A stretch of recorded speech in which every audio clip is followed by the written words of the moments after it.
HAL માટે આપનો એક વ્યૂ લઈ લઈએ, કઈ રીતે તમે જોઈ રહ્યા છો? કારણ કે જે રીતે પરિણામ બાદ પહેલીવાર કંપનીના જે CMD છે DK સુનિલ, તેમણે ચર્ચા કરી હતી અને જે રીતનું ગાઈડન્સ તેમણે આપ્યું છે, ગાઈડલાઇન્સ તેમણે આપી છે FY26 માટે, અને હવે ખાસ કરીને જો ઓર્ડર ઇન્ફ્લોની વાત કરી લઈએ ખાસ કરીને, તો ઓર્ડર બુક કંપનીની ખાસી મજબૂત રહેતી દેખાઈ રહી છે.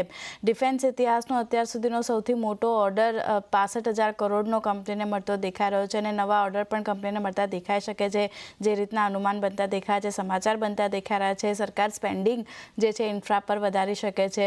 આ બધા સમાચાર એક પછી એક જે પોઝિટિવ આવતા દેખાઈ રહ્યા છે. સૌથી સારી ખરીદારી આપણે ડિફેન્સ સ્પેસમાંથી HALમાં જોઈ હતી. અત્યારે આજે જે નફા વસૂલી બનતી દેખાઈ રહી છે, પણ ઓવરઓલ જે રીતનું અત્યારે સિનારીઓ આપણે જોઈ રહ્યા છે, કઈ રીતે ડિફેન્સ સ્પેસ માટે ધ્યાન રાખી રહ્યા છો? ડિફેન્સ સ્પેસ ડેફિનેટલી એ લાઇમલાઇટમાં રહેવાનું છે, કારણ કે ગવર્મેન્ટનું તમે 2024ના 6ઠી જૂને જે તમે બજેટ જોયું હોય, તો એનું જે એલોકેશન હતું એ આગલા વર્ષો કરતાં લગભગ ઓલમોસ્ટ ડબલ એ લોકો એલોકેશન બજેટમાં કર્યું છે ડિફેન્સ માટે. કે ડિફેન્સ માટે તો સરકાર આત્મનિર્ભર થવાની પૂરેપૂરી કોશિશ કરી જ રહી છે, એમાં કોઈ સવાલ નથી. અને બને એટલા જેટલા બી જે આર્મ્સ એન્ડ એમ્યુનિશન છે આપણા દેશમાં બને, અથવા જેની સાથે કોલેબોરેશન છે, એ પોતે કંપનીઓ જે વિદેશની છે એ આપણી સાથે અહીંયા ભારતમાં બનાવવાની આપણી સાથે એક એગ્રીમેન્ટ કરે, એ જાતની સરકારની હંમેશા નીતિ રહી છે. એ પછી રાફેલ હોય કે S-400 મિસાઇલ્સ હોય, એ દરેક વસ્તુમાં તમે જોશો કે રશિયા અને ફ્રાન્સ સાથે આ જાતની ટ્રીટી કરી હતી કે over a period of 5 years એ ગવર્મેન્ટનું લગભગ 70 થી 75% જેટલું પ્રોડક્શન આપણા દેશમાં થશે. જ્યાં સુધી HALની આપણે વાત કરી, જે ઇન્ટરવ્યુ અત્યારે કર્યો, 1,90,000 કરોડના જેટલા ઓર્ડર છે. પણ આથી તમે એક વસ્તુ જોશો કે એક્ઝિક્યુશન ઓફ ઓર્ડરમાં જે તમે જોવું જોઈએ એ ઝડપ હજી નથી આવી, કારણ કે કંપની પોતે પણ હજી એક્સપાન્શનના મોડની અંદર છે. અને જ્યાં સુધી ફૂલ એક્સપાન્શન નહીં થાય તો માત્ર 67,000 કે 70,000 કરોડના ઓર્ડરનું આ મારી દ્રષ્ટિએ બહુ સિગ્નિફિકન્સ એટલા માટે નથી રહેતું.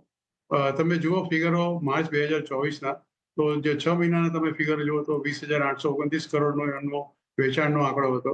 અને માર્ચ 2025માં તમે જુઓ, એક વર્ષ પછી, તો પણ વેચાણનો આંકડો 20,656 કરોડનો હતો. અર્થાત કે માર્ચ એક વર્ષની અંદર પણ કોઈ વધારે વેચાણ આ કંપની કરી નથી શકી, કારણ કે કેપેસિટી લિમિટેશન છે. કે જ્યાં સુધી નહીં વધે ત્યાં સુધી હું નથી માનતો કે આ જેટલો બી ઓર્ડર છે, એટલે જો 10,000 પર મંથ પર ક્વાર્ટરના જો એ લોકો એક્ઝિક્યુટ કરતા હોય, તો એ સંજોગોની અંદર 1,90,000 કરોડનો order definitely looks good on the paper. પણ જ્યારે કંપની આ મોટા એક્સપાન્શન કરશે, તો એ વખતે જ કંપની, મને એવું લાગે છે કે ફૂલ પેજ આવી જશે. એટલે તમારો લોંગ ટર્મનો જો અભિગમ હોય, તો મારી દ્રષ્ટિએ આ જાતના શેરો તમારા પોર્ટફોલિયોમાં તમે દરેક ઘટાડે લઈને 5 વર્ષનો અભિગમ રાખો. અત્યારે જે ભાવ છે એનાથી ડબલ ભાવ હું ચોક્કસ માનું છું કે હિન્દુસ્તાન એરોનોટિક્સ થઈ જશે. Not only Hindustan Aeronautics, even BEL છે, કોચિન શિપયાર્ડ છે, મઝગાંવ ડોક છે, ભારત BEML છે. કોઈ પણ તમે જુઓ, બધાના ભાવો લગભગ અહીંથી ડબલ થવાની પૂરી શક્યતા છે, કારણ ડિફેન્સ મોડ છે, સરકાર કોઈ જાતનો કોમ્પ્રોમાઇઝ કરવા નથી માંગતી. ઓકે, તો આ વ્યૂ ઓવરઓલ ડિફેન્સ સ્પેસ માટે બનતો દેખાડો છે. દરેક આ સ્પેસમાં જેટલા કાઉન્ટર છે બધામાં ઘટાડે ખરીદારી કરીને ચાલવાની સલાહ લોંગ ટર્મ માટે બનતી દેખાઈ રહી છે, અને વ્યૂ બધા માટે પોઝિટિવ છે, તો ધ્યાન રાખવાનું રહેશે. આગળ